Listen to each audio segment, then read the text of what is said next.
두 번째 조리의 기초과학, 지금부터 굉장히 중요해요.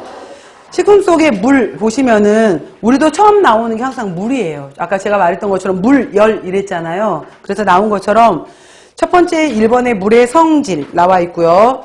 자, 넘어오셔서 옆에 봐보세요. 2번으로 보시면 번호에서 식품 중에 물이라고 나와 있고요.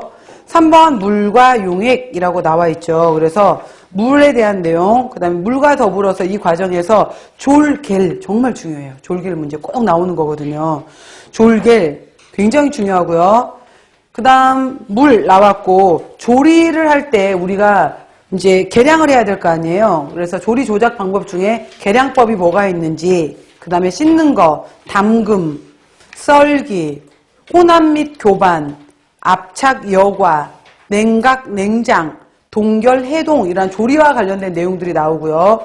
세 번째가 열이 나와요. 열. 조리와 열 이렇게 해서 그 일장이 개요가 이런 식으로 연결이 되는 거예요. 물, 조리, 열 이렇게 크게 세 챕터가 나오는구나 라고 보시면 되는데, 자, 물부터 다시 볼게요. 앞으로 넘어오셔서 물 이야기가 나오면은, 물은 용출, 아까 제가 단어들의 의미를 좀 알아놔라 라고 했잖아요. 그래서 용출, extraction이라고 했는데, 재료 중에 성분을 용매로, 그러니까 물에 녹는 것을 우리가 수용성이라고 얘기하잖아요. 용매로 녹아 나오는 현상을 바로 이제 용출, 뽑아내는 거. 그 다음 삼투압이라고 했죠. 농도가 다른 두 액체를 반투막으로 막아놓게 되면은 농도가 낮은 쪽에서 높은 쪽으로 이동한다 라고 했는데, 아마 기억 안 나실 텐데 이런 실험이 있어요.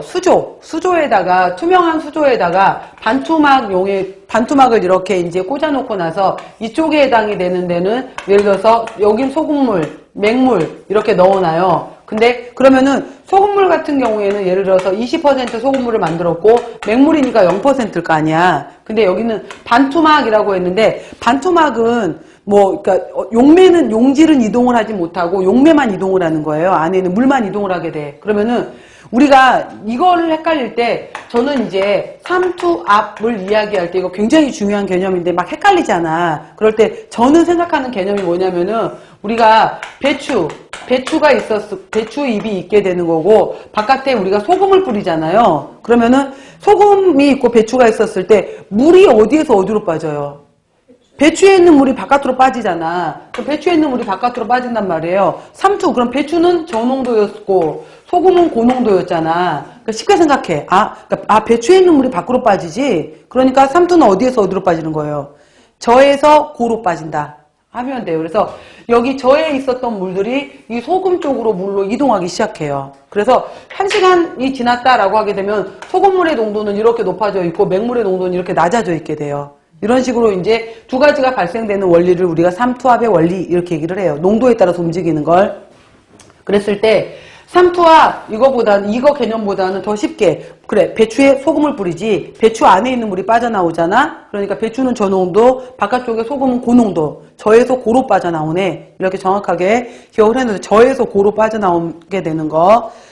그래서 조리에 이용하는 방법으로 바로 이제 우리가 나중에 여러분 중요하게 배웠던 것 중에 하나가, 첫 번째 시간은 식품학 시간에 분명히 배우셨던 것이, 우리가 수분 활성도 여러분들 AW 배우게 되는데, 이거는 물의 종류 중에서 자유수, 결합수가 있었잖아요. 특히 자유수에 해당이 되는 물들은 미생물, 곰팡이, 효모, 세균 이런 것들이 미생물들이 이용할 수 있는 물이란 말이에요. 그랬을 때 여러분들 여기에서 곰팡이, 효모, 세균이 있어서 각각의 미생물들마다 나는 이만큼은 있어야 돼 라고 말하는 최저 AW가 있었단 말이에요. 그러니까 이만큼은 있었으면 좋겠어 라고 했었을 때, 세균의 경우에는 최저 AW가 얼마였어요? 0.91.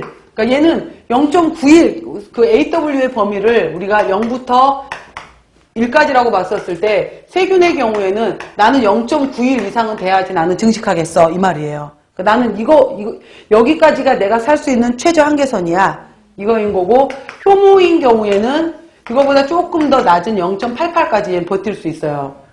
곰팡이는 우리가 생각해봐요, 여러분들. 떡, 밥, 빵 이런데 얘네들은 증식을 하잖아요. 나는 0.80까지도 버틸 수 있어 라고 하는 거예요. 그래서 최저의 AW가 있는 건데, 시험 문제 나와요. 미생물 파트에서 물어요.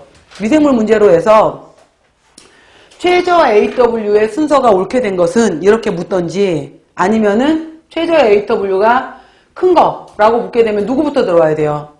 세균, 효모, 곰팡이 이렇게 물어봐요. 근데 이거는 1차적인 문제고 더 어렵게 내면은 다음 미생물 중에서 건조에 강한 순서로 옳게 연결이 된 것은 하고 물어볼 수 있어요. 그러면은 건조에 강하다라는 것은 AW가 적어도 버틴다는 얘기잖아요. 그때 누구부터 찾아주죠? 곰팡이, 효모, 세균 순서겠죠. 이렇게 물어봐요. 응용 문제로.